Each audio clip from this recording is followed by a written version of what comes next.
I have a producer right now who is in Ukraine. And when we first started working together, he expressed that, he struggled with productivity. There came a period where he only had 3 hours of electricity per day. Can you imagine that? And guess what? That was the most productive he's ever been.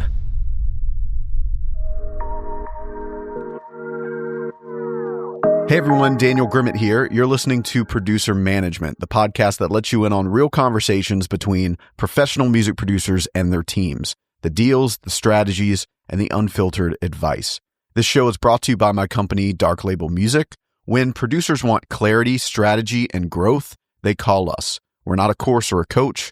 We're hired as a strategic partner, part management, part creative and business development, designed for the realities of being a music producer right now.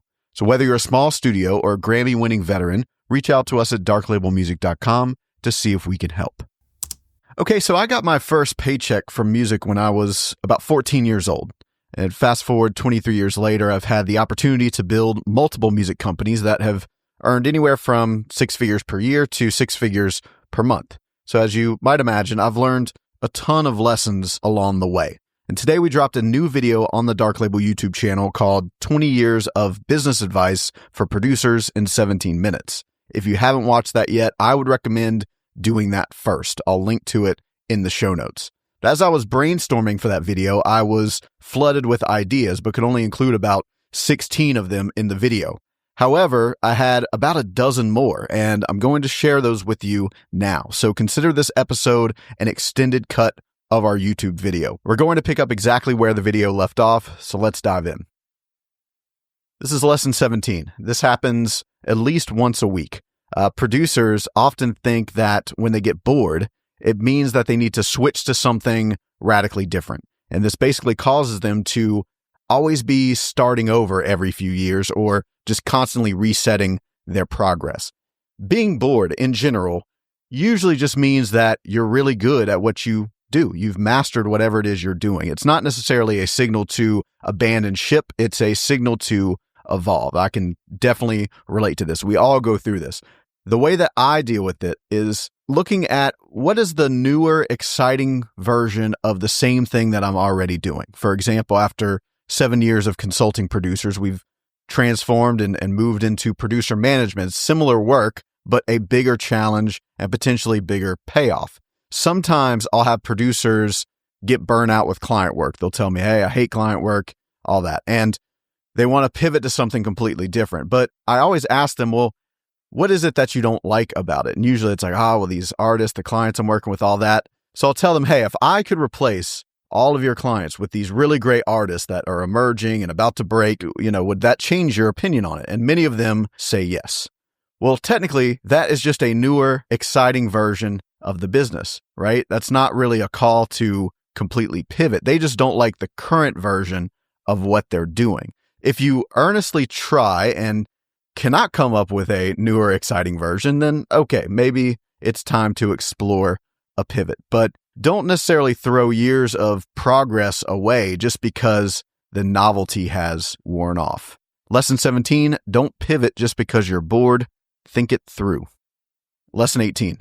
So last year I was speaking with a producer that I advise who has a really big YouTube channel. He sells digital products. Everything's going really well. He makes a ton of money, but he was feeling lost. He came to me and he was like, hey, I really think I need to scale up my business more. And when I asked him why, he said, well, I want to make more money. And I pushed further and I said, well, why do you want to make more money? And he told me, hey, I really want the freedom to just be able to make the music that I want to make and build my catalog. After I did some digging, because I knew I was going to have to prove this to him, like logically, right? So I did some digging. I uncovered that he already makes 6 figures per year and lives in a small town where he can survive on much less. He was earning like twice what he needed to live comfortably, even with kids and owning property and taxes and all that. And I told him, well, I got good news for you. The good news is that you have already made it, my friend. Congratulations. The goal that you are describing is technically already a reality. It's just that you're too lost in the sauce to realize it. The real problem was this.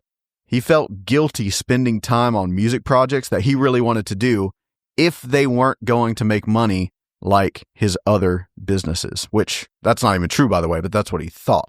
So he was constantly chasing more without asking why. He was going after a goal that he already technically had if he just kind of stopped and looked. So the most sustainable careers happen when you define what enough looks like for you and then build a life that matches it, not when you endlessly chase bigger numbers with no finish line. That is a very miserable way to live. So lesson 18, stop chasing what you already have. Lesson 19. Over the past, I'd say about 5 years, I've seen an uptick in producers consuming marketing and business advice on the internet. And I think being interested in that is a step in the right direction. It's not a bad thing. However, sometimes applying this advice too literally, which I see very often, it just doesn't work in our industry. The music business is sort of a vibe business, meaning it's not exactly 100% logical, right? We're creating money out of thin air based on creativity and cultural value. Most online business gurus just don't understand that piece of it. I've hired a lot of business mentors and consultants, and it was definitely worth my time. It was great, but none of them had really built music businesses. So there was always this 50% of what I did that they don't really understand. They couldn't really wrap their heads around it. So just keep that in mind. Only about 50% of that classic kind of business training will perfectly apply to what you do as a music producer. Take what works, adapt what doesn't, and remember that our industry has some unique dynamics that many traditional business models just simply don't account for. So lesson 19, business advice on the internet doesn't always apply to music. Lesson 20, most producers aren't fast and efficient because they don't have to be. There's no real deadline, no pressure, just endless time to, tweak that hi-hat for 3 hours in a row. And sometimes you got to do that. But when I ran my music production company, I had a rule for my producers that they had to be able to produce a song a day, a great song, not like a sketch, like a finished, professionally sounding track in a day. Because my company had anywhere from 20 to 50 songs on the docket at any given time. So we didn't really have a choice. And at first, I thought it was funny. Every single one of them, I had multiple producers that worked for me back then. Every single one of them didn't think that was possible. They thought that was crazy. But at the same time, again, they didn't really have a choice because that's what the job requirement was. So if they wanted the job, they had to figure out ways to do it. And funny enough, when forced to, they did figure out ways to do it. And I've seen this in many other facets of my work too, just consulting producers, right? I have a producer right now who is in Ukraine. And when we first started working together, he expressed that, he struggled with productivity. But over time, as, unfortunately, the war went on over there came a period where he only had 3 hours of electricity per day. Can you imagine that? 3 hours per day of electricity. That's all you get. And guess what?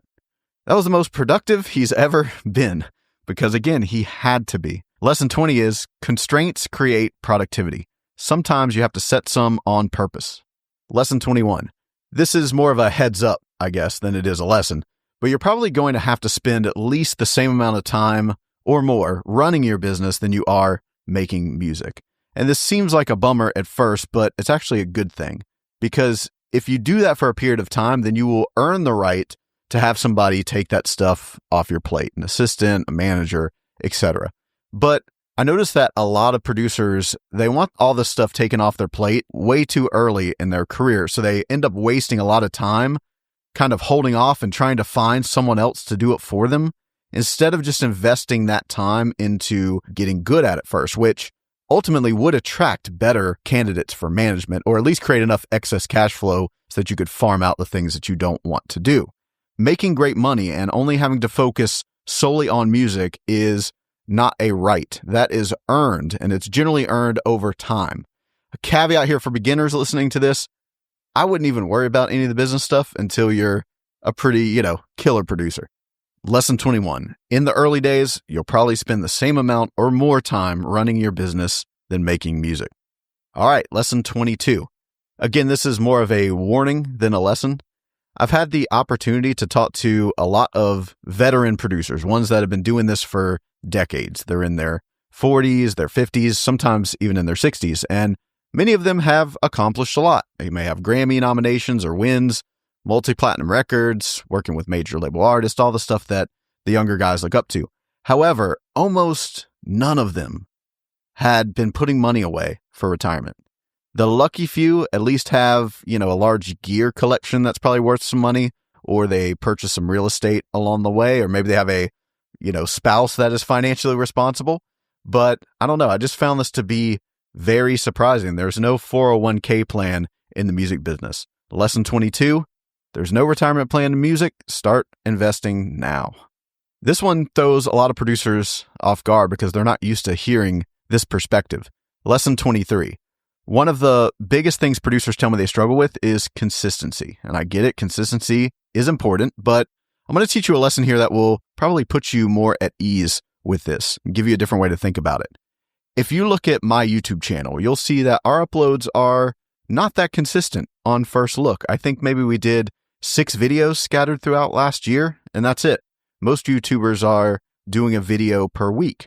However, our YouTube channel generates more income and gets us bigger opportunities and better deal flow than probably 90% of other channels in the music space. And I know a lot of these other YouTubers, so that's how I can say that with confidence. But how? How does it do that? How are we getting those results when we are technically not that consistent? Well, it's not that we aren't consistent. It's just that you're only looking at things in a small window of time. If you stretch out over 7 years, we've actually done dozens and dozens of videos that have gotten better and more effective over time. And we've shown up year after year, even if the pace isn't weekly. So this isn't a call to be lazy, obviously. But if you plan on spending the next few decades building this career and truly building something that is generational, then you don't have to harshly judge yourself based on what you did or didn't get done this week. You just kind of got to do your best. If you zoom out and look at your consistency over months and years, things will be a lot smoother versus if you're micromanaging it by days and weeks. Lesson 23, consistency is easier when you expand the time horizon. Lesson 24, the number one skill to a successful music production career, if I could only pick one, would probably be your ability to create demand for yourself. Demand pretty much solves every business problem that producers face. You need more work? Demand solves that. You want to charge more? Demand solves that too. Wish you could attract better opportunities? Demand does that too. Want to be able to say no to things? You need to be in demand. There are 2 ingredients. Ingredient 1 is being able to bring things to the table that the majority of other people can't do. I mean, if we look at it objectively, a lot of producers, for the most part, kind of doing the same things as each other. But you can't only have that one ingredient. So ingredient 2 is making sure that enough people in the market know that about you. You should have an ever-growing amount of evidence and witnesses demonstrating that you bring more to the table than the next guy. Lesson 24, when in doubt, just focus on things that increase your demand. All right, let's throw one in here for the beginners. Lesson 25. I noticed this trauma-like fear about getting screwed over in the music business. And I'll tell you now that this will probably happen at least once in your career. I'd be surprised if it didn't. But the idea that everyone is out to get you is most of the time blown out of proportion. You probably could be more worried about someone potentially doing a bad job or dropping the ball. That's more realistic. But either way, this is just a reality that we all face at some point, getting screwed over. And there's a big difference, though, between getting screwed over and getting straight up scammed. People throw the scammer word around all the time on the internet, right? I've definitely been screwed over. I can't say that I've necessarily been scammed. However, I've met people that have, and most of the time, scammers are not actually the public-facing figures that have, a big online presence. Most of the time, that stuff is kind of happening more in the shadows, at least in the music business. I'm not sure about other industries. Usually, if it's a public figure, they're called out for that. But just the fear of getting screwed, it can sometimes paralyze you from taking action, and I get it, but just take reasonable precautions, get things in writing when appropriate, and understand that occasional disappointments are just a part of this career path. Lesson 25, there's really only one way to avoid getting screwed in the music industry, and that's to not participate. Lesson 26, this one is for everybody. So after having conversations with thousands upon thousands of artists, producers, and other, music industry people over the past couple of decades, I've noticed something. Many of them have a completely different lens they view this industry through. If you didn't know any better, you'd think they were all talking about completely different businesses. Some leaned more optimistic, some pessimistic, some realistic, and others a, combination of all of those. But the big thing to know here is that this is kind of a choice, right? Like someone who gets all their information from, let's say, music journalists and research companies who study innovation, data, and growth in the music business, they're going to have a very different opinion of what's going on versus someone who gets their information from Instagram and the comment section of YouTube videos. So those who hang around washed up people or people that have never achieved their goals, they see things differently from those who are around people that are killing it. And I know that sounds obvious, but again, the point here is that I think this is a choice. Funny enough, I had a YouTube comment the other day under one of my videos. This guy wrote this huge long thing about, well, I always recommend to people, don't bother investing into this. You're going to end up wasting a bunch of money, all that kind of stuff. And I'm, sort of I didn't say this, but sort of thinking in my head, it's like, all right, buddy, well then let me give the advice, right? How about that? Your lens shapes your reality. It affects your decisions, your mood, your results ultimately. So be intentional about the information you consume and the people that you surround yourself with, because they are 100% programming your view of what's possible. Lesson 26, the lens at which you choose to look at the music business matters a lot, so choose wisely. Lesson 27 is one of the best things that could ever happen to your music career, while also being one of the hardest things to gain. And that is having a really great business partner.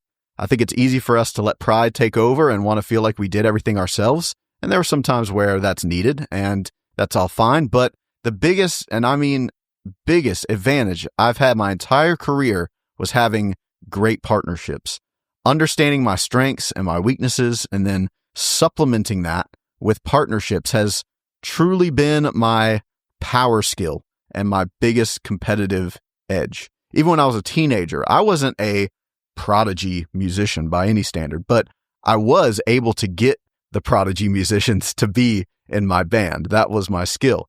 In business, I've had 3 great partnerships, and I've been very lucky. Even the 2 from the past that aren't partnerships anymore all ended well, and we're still all friends. The problem, though, is this. The unfortunate truth is 90% of partnerships fail, and they don't work out. That's why it's even hard to recommend this one to people, but man, that 10% of the time when it works is freaking magical. So a few pieces of advice I could give you on this are: be open to it, become worth partnering with first, personality-wise and business-wise. That's a huge piece of this. Always start with a trial period. Don't just dive into it. Pick someone who complements your strengths and weaknesses, not necessarily just a carbon copy of yourself. That can just be more of a friend that you collaborate with. But for a business partner, you need somebody that is actually different from you generally. And think of it just like any other relationship, right? There will be ups, there will be downs. So don't just jump ship when you hit your first big hurdle. There will probably be a time where you're like, crap, how are both of us going to get paid this month? But you only really need to jump ship if you realize that your business partner cannot sail through the storm with you. That's maybe when I would start considering the split. Lesson 27, partnerships, when they work, are magical. So I've got 2 more left here for you. Lesson 28. An interesting trend that I notice when I talk to producers is that they are often convinced that they aren't hitting their goals because of just one thing, right? Oh, it's my portfolio, or I just got to make more content, or it's my website, my branding is not dialed in yet. I'm still working on my site, or I'm not charging enough. Things like that. And I think this happens because marketers are really good at marketing to you and making you believe that it's just this one thing that you're missing and they have the solution that will help. So let me take this opportunity to tell you that it is never, ever, ever, ever just one thing. Although I do think it's a good idea to focus on improving one thing at a time, each individual thing is most likely not going to be some massive game changer. The game changer is when all of the parts come together to form a well-oiled machine. It's the structure of all of the different skills you have put together in the right order. But if you just put one part of this up on a pedestal and it doesn't work, then you tend to just set it aside and jump to the next quote unquote part. instead of seeing it through and then connecting that part to the next part in order to build your engine. Success in this business isn't about finding that one magical solution. It's about building a complete system where all the parts work together, and it takes some time to do that. Lesson 28, producers tend to overestimate individual parts and underestimate the entire machine. Lesson 29, it takes years and sometimes decades to actually figure this one out. I'm still working on it myself. I'm slowly becoming more and more convinced that this is probably just something I'll have to work on forever until the end of time. We touched on this a little bit in the last episode about the full-time producer's identity crisis. I recommend listening to that afterwards if you haven't heard that episode yet. But the people in the music business that I look up to the most are the people who have somehow figured out a way to detach their ego from all this. And the only thing that I've seen work in order to do that is doing some thorough and intentional spiritual growth. Not that I've been perfect at this, but looking back, I was very fortunate to find the rooms of recovery when I was about 18 years old. For those that don't know my backstory, I had a pretty gnarly drug addiction when I was a teenager. Anyway, some people find this through whatever, religion or stoicism or just having kids. And I'm not telling you what to do or what to believe in. I don't think anyone should. That's a you thing. But I'm just telling you that the Ninja Level 10 business strategy is finding a way to slowly detach your ego from the music business and care less as you continue to grow and dominate in your career. On the surface, those things almost seem like they would contradict each other, right? But that's kind of what makes spiritual growth so interesting. It's a bit of a mystery until you see it working. Lesson 29, the best music career is one your ego isn't attached to. If you go to producermanagement.com, you'll find links to jump on our newsletter, which I highly recommend because it's the perfect companion to the show. And if you enjoy what we're doing here, please leave us a 5-star review or share it with a friend. Thanks for listening. That's the episode.